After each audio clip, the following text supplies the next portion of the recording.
साथ दिल्ली की सरकार तक पहुंच चुकी है। अल्हम्दुलिल्लाह, अल्लाह का बहुत बड़ा कर्म है कि हमने all India Muslim personal law board की रहनुमाई में इसकी तफसील बताई, सारी टेक्निकल बातें की है, तो उन बात को न दोहराते हुए मैं एक दो तीन बातें आपके सामने रखूंगा। एक बात यह है कि जब कुछ साल पहले ये भाजपा की सरकार हिंदुस्तान में बनी थी, उसके बाद से ही इस सरकार ने ये कोशिश शुरू कर दी है कि हमारे मुल्क में अगर उनको हुकूमत करना है तो हिंदू और मुसलमान इन दोनों के बीच में जब तक तफरीक नहीं फैलाई जाएगी, जब तक इन दोनों मज़ाहिब के बीच में शामिल हुई थी, जिसको हम सेकुलर पार्टीज कहते हैं।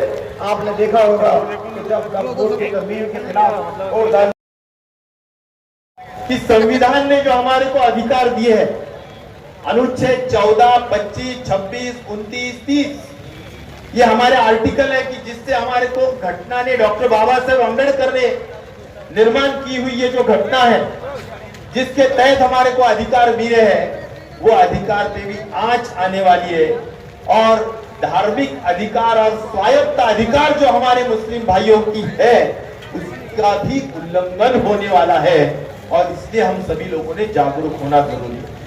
तो मैं बहुत ज्यादा लंबा तकरीर न करते हुए इतना ही कहूंगा कि सुप्रीम कोर्ट ने आज हमें स्टे दिया, लेकिन सुप्रीम कोर्ट के स्टे से हम समाधान नहीं व्यक्त कर सकते। ये कायदा पीछे लेना चाहिए। हम कई सालों से हम विधानसभा में आप ही के बदौलत काम कर रहे हैं। कायदा कब जब बनता है तब सभी लोगों का पूरा सबका समझौता होके बनता है। तो मैं ये चाहता हूं कि मुस्लिम समाज के नेताओं को उसमें उनका जो भी विचार है वो ध्यान में लो, उलमाओं का विचार ध्यान में लो, विधि तज्ञों का विचार ध्यान में लो, सभी का सलाह मशवरत करो और उसके बाद एक सही तरीके से ये है वो अल्लाह की वाणी, बाइट लेना है आपको, भगवान क्या है, वो किसी आदमी का नहीं है। 1982 का जो 1882 का जो ट्रस्ट एक्ट है उसके अंदर और वक्त में वही बेसिक फर्क है। ट्रस्टी मालिक नहीं है, वो ट्रस्ट चलाते हैं, वक्त चलाते हैं। वक्त के मालिक भगवान है, अल्लाह है।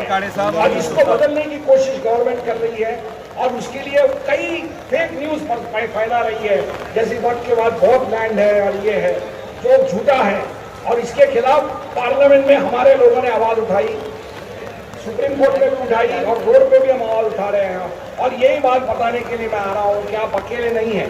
हिंदुस्तान के जो सेक्युलर लोग हैं वो आपके साथ खड़े हैं और ये बताने के लिए खड़े हैं कि ये नाइंसाफी हम बर्दाश्त नहीं करेंगे और ये बर्दाश्त नहीं करनी चाहिए। और मैं आपसे अपील करता हूँ कि आप लोग भी हमारा साथ दीजिए और हमारे देश के संविधान को बचाने की जो कोशिश हम कर रहे हैं उसको कामयाब बनाइए। लाल सलाम, जय हिंद। अविनाश कांबळे साहब, ARSP शहर अध्यक्ष। जिन जिन महापुरुषों ने हमारे तमाम सियासी पार्टी के कायदीन, जितने भी सीनियर पार्टी के कायदीन है, उनका ये ठोस मौक़िफ़ है कि हम कि आगे जितना हो सकते हैं, जितना हो सका हम इसकी ये तायीद करें कि ये काला कानून रद्द किया जाए।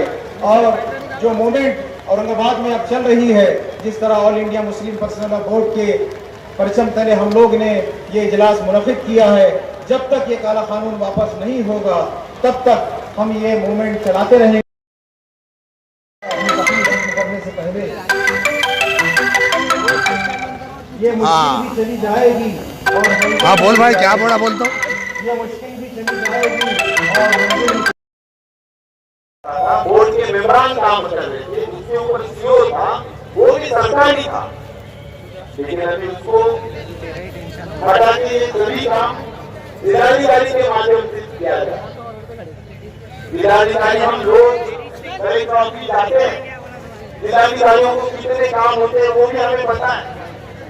इससे तो मैं बोलूंगा कि सरकारी काम और सरकारी दखल अंदाज इसमें बढ़े। अभी मेरे मतदार संघ में एक बहुत बड़ा तालाब बनेगा, तो उसमें कुछ ये जमीन का भी बदल और की कुछ अवकाश की जमीन, उसके बारे में भी अगर किस कायदे के तहत किया गया है, भाई ये औकाफ की है कि नहीं, ये नहीं समझ में आ रहा है, इसके कागजात नहीं है कि जरूर वो लोग खत्म हो जाएंगे, ये अंधेरा भी छटेगा और इंशाअल्लाह एक दिन जरूर उजाला भी आएगा और नए दिन का आगाज होगा। इतना कहकर मैं अपनी जगह लेता हूँ। अल्लाह हाफिज।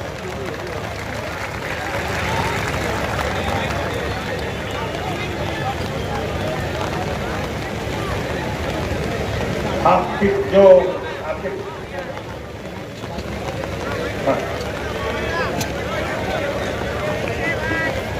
बारिश आ रही है, ये अल्लाह की रहमत है। आप हजरात इत्मीनान के साथ बैठे रहिए, आपके बैठने को अल्लाह ताला कबूल फरमाए।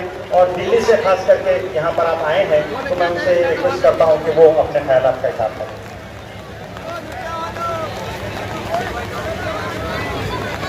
मंच पर उपस्थित सभी हाज़रीन, कि ये जो प्रॉपर्टी है, इस प्रॉपर्टी पर अभी मुस्लिम लोग जो है, उनके जो प्रतिनिधि है वो इस पर निर्णय नहीं करेंगे। तो निर्णय कौन करेंगे? सरकार के लोग करेंगे, सरकार के प्रतिनिधि करेंगे। तो इसका मतलब है सरकार इसमें हस्तक्षेप करना चाहती है। तो सरकार का मतलब क्या है, ये बात हमको समझना चाहिए। सरकार का क्या मतलब है? हम लोग ये समझते हैं कि सरकार का मतलब मोदी है। हम लोग ये समझते हैं कि सरकार का मतलब प्रधानमंत्री है। लेकिन हम लोगों को इस बात को समझना होगा कि मोदी सरकार नहीं है, रखा हुआ प्रधानमंत्री है।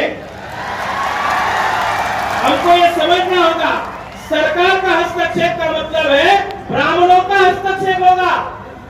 तो ब्राह्मण लोग जो इस देश के हुक्मरान बन चुके हैं 1947 के बाद, अब मोदी प्रधानमंत्री नहीं है। जैसे खेत में किसान जो है